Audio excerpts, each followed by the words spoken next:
Coming up, we travel to Canada, where members of a local community are calling for a land development project to be halted after the discovery of an unmarked cemetery. Plus, isn't that amazing? I had no idea. She was grandma. Sixth grandmother. Yes. uncovering the past and looking towards the future. We sit down with actor Wes Studi to discuss what he uncovered about his family on the hit PBS show Finding Your Roots. Join us for those interviews, plus headlines on the ICT Newscast. This program is made possible by the Corporation for Public Broadcasting, a private corporation funded by the American people. Support for the ICT Newscast with Aaliyah Chavez comes from the Arizona PBS studios in Phoenix at the Walter Cronkite School of Journalism and Mass Communications at Arizona State University.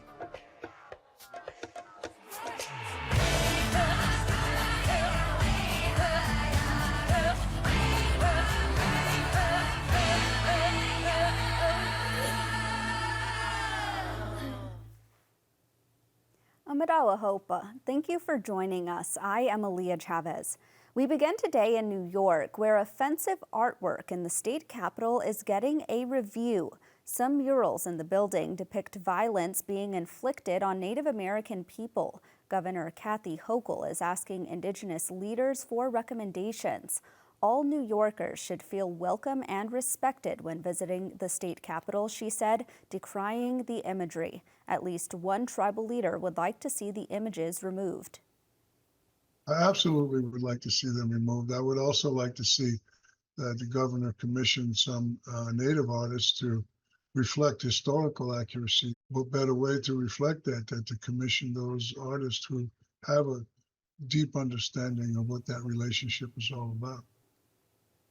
Museums in Illinois and Ohio have taken action to conceal their Native American displays. Chicago's Field Museum and the Cleveland Museum of Art are complying with recent changes to the Native American Graves Protection and Repatriation Act.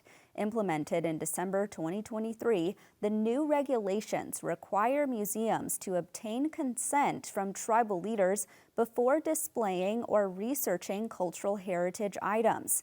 Museum staff have blocked off displays, and plans from both institutions are undergoing consultation with appropriate tribal communities. The new regulations serve as the federal government's attempt to speed up the repatriation efforts of Native American remains, funerary objects, and sacred items. On the front lines of climate change, young Indigenous guardians are using ancestral knowledge to safeguard their cultures and home. In a warming planet, members of Canada's Indigenous Guardians Conservation Corps work in more than 150 communities to preserve their right to be cold. They monitor ice thickness and water quality and act as the eyes and ears of land and ocean conservation. The ultimate goal of the Guardians is to use their sustainable practices to create and maintain an Indigenous protected and conserved area. Organizers say programs like the Guardians represent a fundamental shift towards an Indigenous understanding of preservation, one where humans, animals, land, food, and culture are an integrated system instead of being separated from one another. We head now to California, where tribal police now have access to statewide criminal databases. The California Law Enforcement Telecommunications System, or CLETS, is a federal computer network that holds criminal histories, driver records, and other statewide information. Gaining access to this database will allow all federally recognized tribal law enforcement officials to identify individuals with prior arrests made outside of tribal courts. For MMIR cases where more than half of known criminals are not Indigenous, this access increases the ability of tribal communities to protect its citizens. According to a statement from Serrano and Cahuilla citizen and Assemblymember James Ramos, it is the first step to empowering tribes to improve their public safety. In New Mexico, the state Supreme Court is giving some power back to tribes. Last week, tribal courts gained jurisdiction over personal injury and property damage cases brought against tribal casinos. Prior to this ruling, if someone was injured at a tribal casino, they could sue the casino through state court. Now, these types of cases will not be able to go through, something tribes have been fighting for 20 years. This decision came from a lawsuit in 2016 when an employee of an electric company claimed he was severely injured while making a delivery at Pewaukee Pueblo's Buffalo Thunder Casino.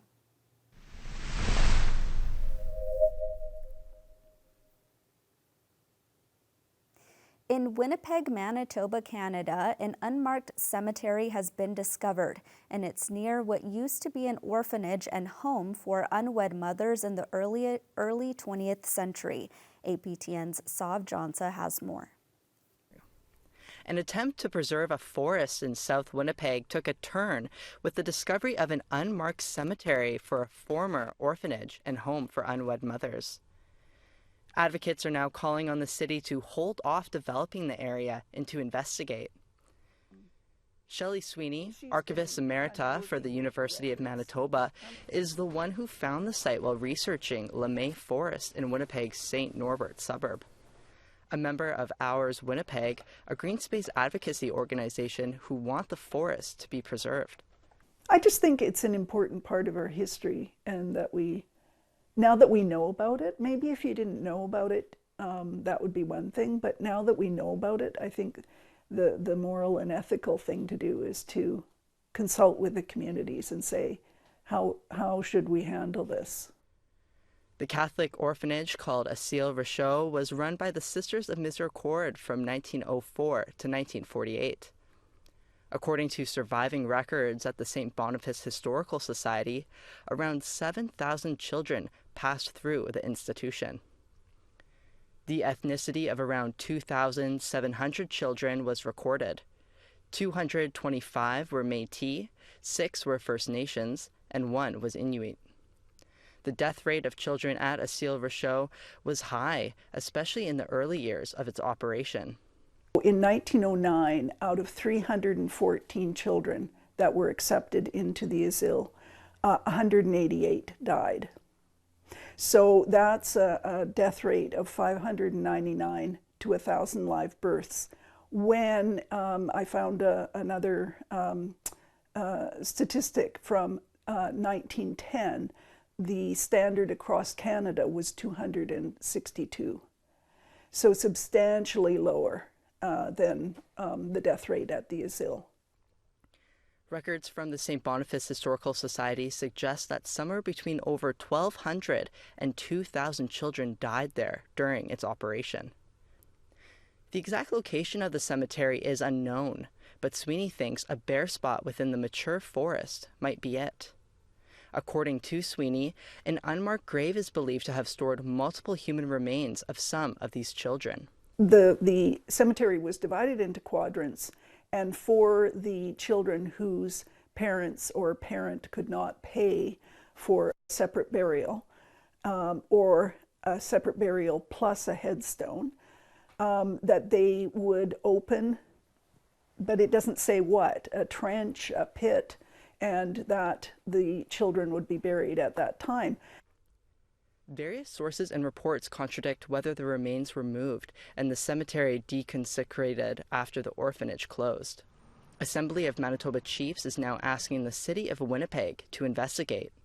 APTN obtained a letter sent by Grand Chief Kathy Merrick to Winnipeg's Mayor, Scott Gillingham. It reads, in part, "We take this news very seriously, and our hearts go out to the family and nations of these little ones who were not given the opportunity to return home, even after they died. It is with heavy hearts but solid determination we will seek to repatriate these little ones so they can be laid to rest in the care of their loved ones." Sweeney and other members of Ours Winnipeg presented their findings to the City of Winnipeg Council earlier today. Sav Johnsa, APTN National News, Winnipeg.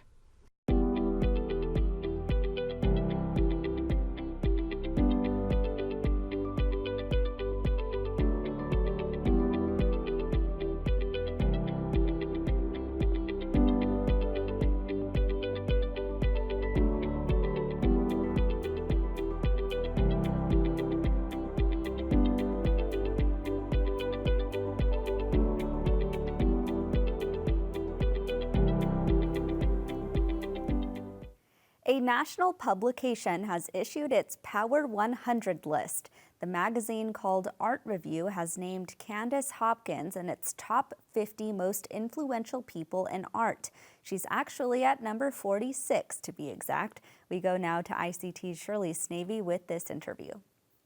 You were listed as one of the Art Review people to watch and people to admire and look at.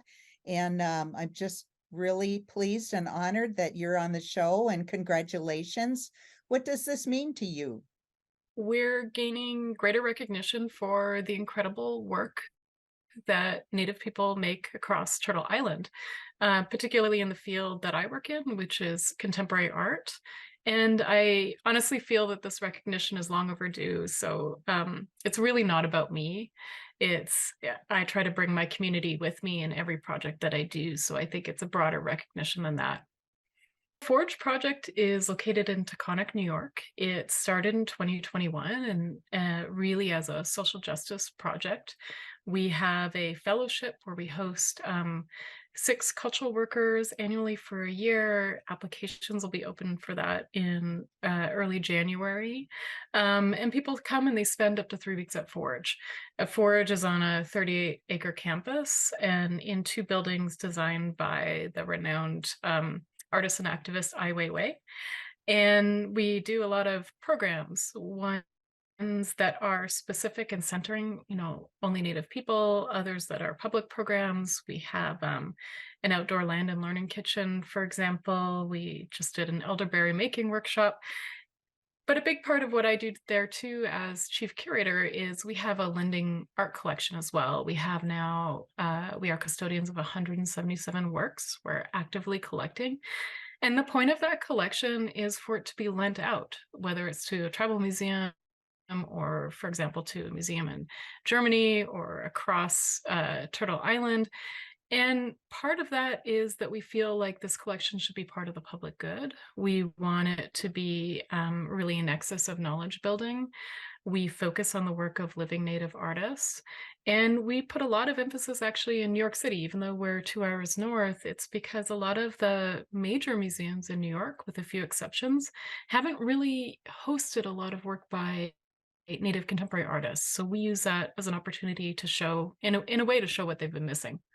We are on Mohicaniac land, so Mohican people, and this is, it's a bit of a different situation for me. I'm originally from Carcross, Yukon in northern Canada. My colleague Sarah Bascara-Dilly is Chumash, and she runs Indigenous programs where we really recognize ourselves as guests on lands where Native people have been really displaced. So majority of Mohican people now live in Wisconsin, near Bowler, Wisconsin, Stockbridge, Muncie community, and they were displaced a total of eight times, starting in the 1700s. So part of what Forge is, one of our commitments is to really think about Indigenous placemaking. How do we reduce barriers to access for people's homeland, especially in an area, just north of New York City, which has become quite heavily gentrified. So there are, barriers to access. So we have a program where we work together, and we have a MOU with Stockbridge Muncie community, because we see this as a very important diplomatic relationship. And I think, not just for Native-led organizations, but any cultural institution, if they have a land acknowledgement, they should be working with real relations that have, tangible results and accountability on both sides. So we're trying to model that as well at Forge. So Candice, what's coming up next for you? We're working on a big book, and that's the reader that's coming out of the exhibition Indian Theater. And it's looking at the history of Native visual sovereignty since 1969, starting with important work that was done at the Institute of American Indian Arts, but really showing how our voices have shaped this particular movement. And this will be a book that will be broadly available, and we hope that it'll be a valuable tool, particularly for post-secondary institutions where there's not always a lot of access to these materials. So I think one of the things that we're doing at Forge is really thinking about how publishing can change that and create more access. I appreciate you being here, Candice Hopkins. Yeah, thank you, Shirley. It was a real pleasure.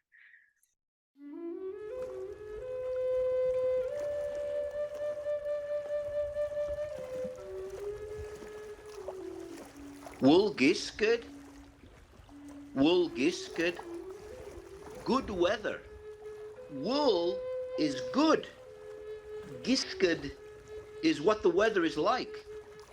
So you put wool giskered and you'll have good weather. A popular series on PBS has been unraveling the past for over a decade. Last week, an award-winning Cherokee actor discovered some surprising facts about his ancestry on Finding Your Roots. ICT's Shirley Snavy has this interview with Wes Studi. The episode is called Fathers and Sons. Harvard scholar Henry Louis Gates Jr. hosts the show. I asked Wes Studi about his appearance with LeVar Burton, an acclaimed actor and creator of the long-running PBS series Reading Rainbow. Gates and others reached out to me maybe a year or so ago and said, asked if I would like to do it. And I gave it some consideration and thought that I could find out some things that I've always been wondering about and decided to do so. They came to Santa Fe, set up a place to record and started it. Well, of course, we had to do submit the DNA tests first, and then there were two different kinds of DNA tests and sent in, and then I guess, like I said, 9 months to a year, something like that, we were here shooting in Santa Fe. The other person on the segment was LeVar Burton. Did you meet him? No, it was all done different places, and they cut it together afterwards because it was a much longer interview, and the book of life that they put together, that you turn the pages and all that, there's much more of it than there is of the broadcast interview. I thought it was interesting that they paired you with LeVar. I mean, in a way, you guys both found out some things that surprised you in your past, particularly with your lineage, didn't you? Yeah, the lineage, not about my past, but the past of those who went before me in my family. I found out who my actual biological father was, and it was something that I had lived the larger part of my life always wondering about, because I had my doubts one way or the other, and I was actually raised by the Studis, and my stepfather was a Studi, and I've used that name since I was in second grade. I've been to some of the places that she passed through. I've been to many of these places, seen them. And I don't know, let's see. Yeah, it's, that's the most northern route. And it was in the wintertime. Yeah. They waited until the ground was a little more frozen and easier to walk on, rather than mud. Yep. A lot of places. And she was in her late 20s or early 30s when she made that journey. What's it like to see that? To know the actual route? It's good to know. It's good to know particulars and have a real story about how we got to where we are, because a lot of our family has been doing this genealogy thing and trying to figure out this and that, and so I'm bringing a wealth of information thanks to you and your program here. The thing about it all was it seemed like it just provided more questions as much as it answered some questions, answered what I had always wondered about anyway. So what are you going to do about that? I mean, the Blair family, I mean, this was just like a real big revelation, is that the man listed on your birth certificate turned out not to be your father. Do you know if there's any Blair relatives around that you can connect with? I understand from their research that yes, the family continues on, and since the airing, I've received emails from people as far away as South Carolina that have researched their genealogy and connected to that particular family. As a matter of fact, what was surprising about it all was, or one surprise in the whole thing was that the original one, the Blair that they went back to as far as they possibly could, was a James Blair who was known as the Paul Revere of the South. So that, to me, means that he must have been a part of the Confederacy. When we did the We Shall Remain series with the American Experience people out of Boston, you got to play a Cherokee. And what I understand is that first time. The first time that you ever played a Cherokee. And Yes. I love the part when you talk about the importance of language. You went away to school and you came back and you tried to apparently talk like a white guy, and you really got reprimanded by your relatives. Well, yeah, that was a funny part of life we're in. It only took me something like 9 months to learn English, and then, like I said, went home after the first year of schooling, and I had essentially forgotten Cherokee at that point, and really didn't remember the process of having learned English. But you know, I'm 5.5, 6 years old at the time, and yeah, that was. Luckily, I was young enough that I could relearn the Cherokee, immediately, because, well, it was a necessity. I had to speak Cherokee in order to eat. What do you think about the way things have been going in Hollywood lately with Killers of the Flower Moon's not by an Indian, but certainly featuring a Native American story, and Prey, is another one, and now Echo is coming out. So what do you think about this somewhat new popularity of Native American stories on television? Well, I say yay for Lily, and Alakwa, I guess is her name. I've never heard it pronounced, but yeah, I think both of these actors are definitely making strides, and that's a wonderful thing. It's something that we've been working toward for all our careers, really. I mean, we're getting to the point of telling our own stories in certain ways, and that can only be a good thing, and the beginning of maybe a native inspired direction of filmmaking. Well, Wes Studi, I really appreciate you joining us on the ICT Newscast. Thank you very much. Yeah, well, ICT, go. Each September, we observe National Preparedness Month to raise awareness about the need to plan for disasters and other emergencies that could happen at any time. As we have seen over the last few years, disasters are increasing in the number and in severity.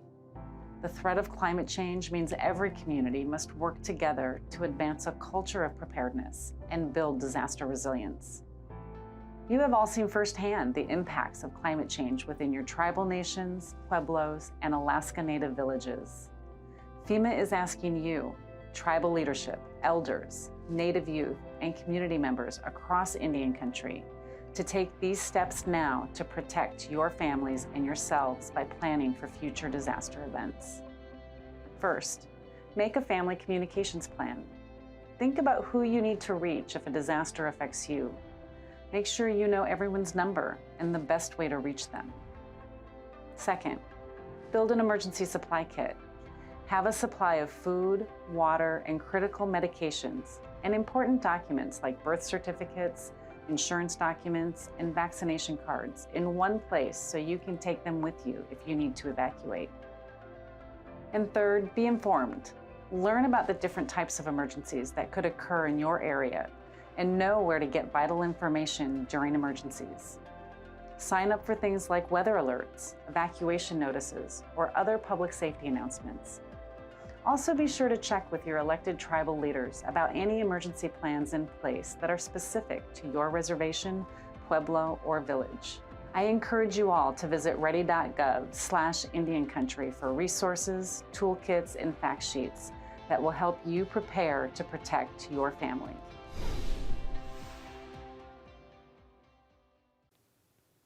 And that's a slice of our Indigenous world. For all the latest, visit ictnews.org. From all of us in the newsroom, stay safe, my relatives.